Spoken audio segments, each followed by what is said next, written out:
So when I turned 50, it was the worst year of my life. Everything in my world had imploded. I had lost a job, and then I deep dove into menopause, put on 30 pounds, and then I finally came to realize that I had reached some kind of expiration date.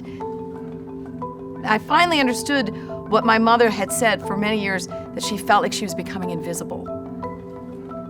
I didn't want to fade away. Yeah, that. And that's when I said, no, I'm not accepting that. I'm not accepting some prescribed way that's demanding that I make myself smaller to make other people comfortable. I want to grow old on my terms and in my way. So I dyed my hair hot pink. And then of course, once you do that, you've got to change your clothes, you've got to change your makeup. So I had to go to Sephora and get as many colors as I could. It's almost like playing dress up.